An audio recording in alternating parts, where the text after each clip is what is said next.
Bom, a gente sempre tem que tentar pensar para frente, né? Tentar imaginar quais serão os desdobramentos de tudo que a gente está vendo, né, nesse evento aqui.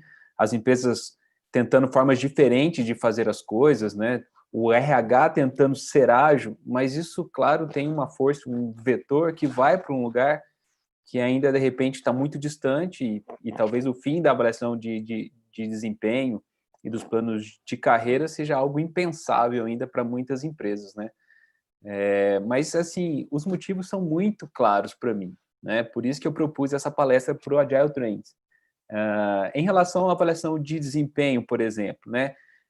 Deu para perceber que existe uma luta contra processos padronizados, né? Ainda mais nos dias de hoje, onde você tem uma questão muito relevante como a diversidade nas empresas. Por que que você avalia as pessoas de forma padrão, né? Por que que você busca despersonalizar os trabalhadores, propondo um único processo de avaliação de desempenho para toda a empresa, né? Então, isso é um contrassenso, né? Antigamente, não importava muito quem era a pessoa que estava trabalhando ali.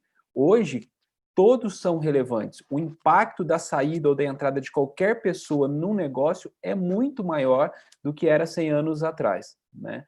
Então, esse é um primeiro ponto. Segundo ponto, parte do princípio que não existem relações de interdependência no trabalho. Ou seja, eu consigo avaliar o meu desempenho e o seu desempenho de forma independente, como se a minha atuação, o que eu falo, o que eu faço, não impactasse diretamente no seu desempenho, né? Um exemplo muito trivial de se perceber isso é quando você tem alguém num time, de repente, que chega de manhã ali, conta uma piada, todo mundo fica mais animado, produz mais, mas quem contou a piada não produziu ainda nada, né? Como que você avalia o impacto desse relacionamento no desempenho de todo o time naquele dia? Então, como temos muitas relações de interdependência no trabalho do conhecimento, no trabalho cognitivo principalmente, fazer a avaliação de desempenho individual de forma desconectada é uma falácia, né? Isso não existe, não tem mais o ambiente onde eu tenho uma independência do trabalho entre duas pessoas, mas uma sinergia muito maior e cada vez maior do resultado que provém da relação entre essas pessoas. A gente também parte do princípio que essa avaliação de desempenho, seja qual formato for, ela é objetiva, ela é confiável, né? Por quê? Porque tem alguém superior ao nível das pessoas pensando em como avaliar a empresa. E é claro que essa pessoa pensando vai encontrar a melhor forma, o melhor jeito e que servirá para todos para avaliar o desempenho. E isso é confiável, porque o limite dessa pessoa de conseguir propor isso é super alto. A capacidade intelectual de quem propõe a avaliação de desempenho deve ser bem maior do que o restante de toda a empresa, porque senão não faria sentido, certo?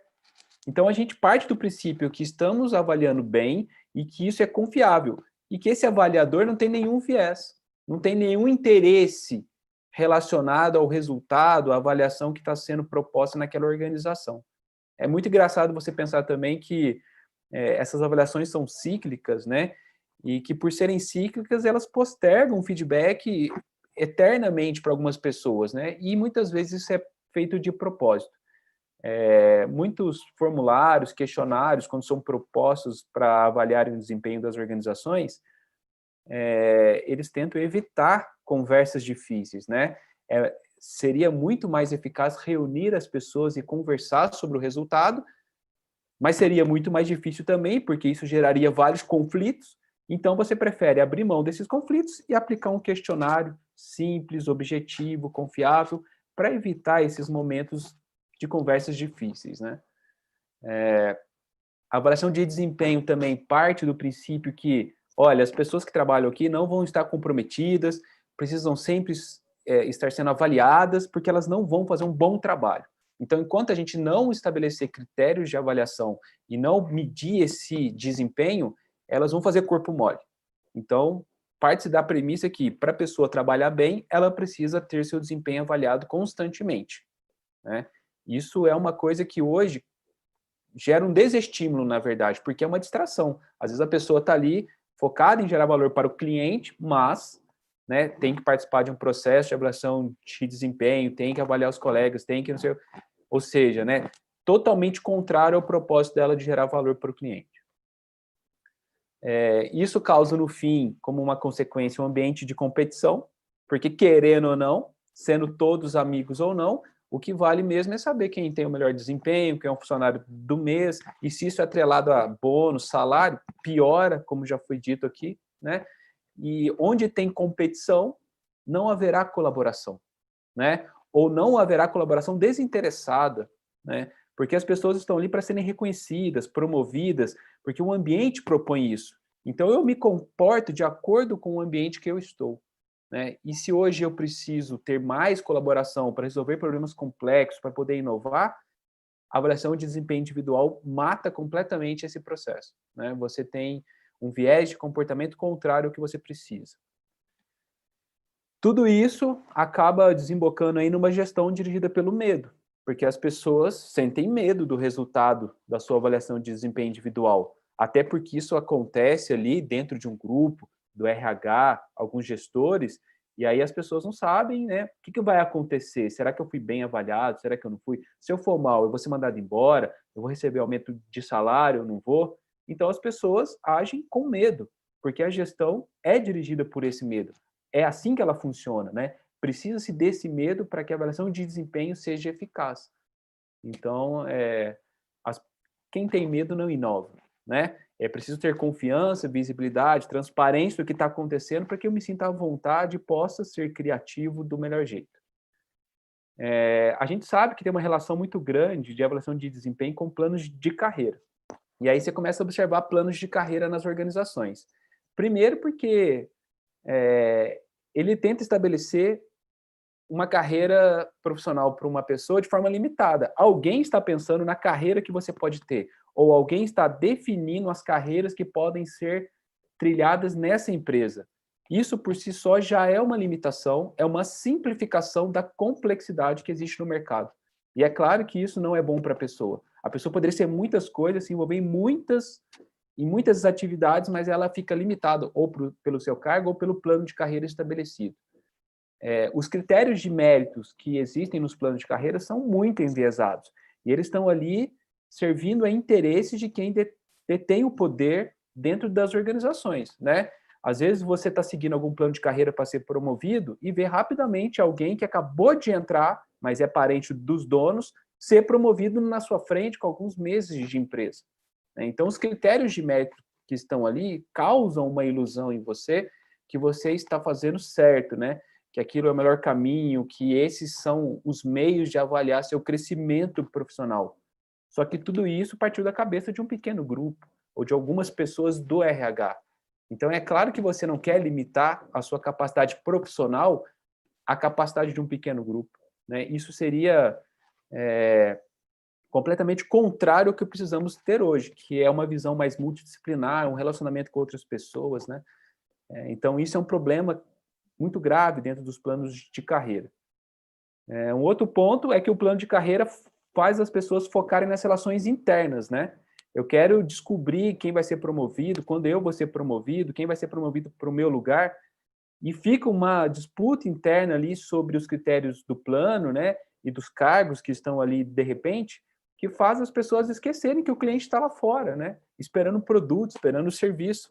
O cliente não tem nada a ver com isso. O cliente não quer saber se a sua empresa tem plano de carreira ou não, né? Isso é um ponto crucial de perceber. É uma distração para as organizações lidar com avaliação de desempenho e planos de carreira, porque as organizações não foram criadas para controlar as pessoas, foram criadas para servir o mercado, para servir o cliente. Mas as suas estruturas são muito maiores para manter o controle interno e não para servir o cliente. Um outro ponto é que, como uma consequência disso, os planos de carreira eles servem como mecanismos de controle social, inclusive muitas pessoas, quando são contratadas, a primeira pergunta que fazem são, né, tem plano de carreira? Né? Ou muitas pessoas reclamam, a minha empresa nem tem plano de carreira. É tão forte essa característica que isso mantém sob controle muita gente dentro das organizações, evitando que elas consigam enxergar novas possibilidades, novos jeitos de se fazer as coisas, novos papéis que a organização deveria ter, né, e novos jeitos de trabalhar. Por fim, isso gera uma disputa muito grande por cargos e pelo poder, que é respaldada pelos privilégios, né? De quem tem um MacBook, de quem tem uma vaga no estacionamento, de quem tem uma sala privativa, né? Então, isso é muito triste, porque piora essa distração que eu comentei há pouco em relação a olhar para o cliente, para o mercado, e não para dentro das organizações ou para os privilégios que eu detenho por ter um cargo, uma mesa ou uma sala. Bom, algumas recomendações para finalizar. A parte boa da avaliação de desempenho é o feedback. Então, você deveria tirar tudo que não é avaliação você deveria tirar tudo que é avaliação de desempenho individual e substituir por feedback. Não avaliar individualmente as pessoas, mas promover formas da equipe, das pessoas trocarem feedback entre si. E elas podem melhorar ou não em relação a esses feedbacks. Se as equipes tiverem a autonomia de contratarem e demitirem seus integrantes, isso funciona muito bem, porque aquele que não reage ao feedback durante algum tempo pode ser demitido pela própria equipe e não pelo gestor. O outro ponto você precisa avaliar o desempenho das equipes e não do indivíduo, né? Avalie o desempenho de cima, de uma equipe, de uma área, de um setor, e tenta avaliar isso de forma relativa, né? A gente está vendo como o mundo é complexo lá fora das organizações. Então, você precisa crescer em relação ao seu desempenho do mês passado, ou um percentual em relação ao quanto o mercado está crescendo, ou não queremos ter um prejuízo maior do que 50% em relação à média do mercado, né? Você tem indicadores relativos e avaliar o desempenho das equipes e das áreas em relação a esses indicadores relativos.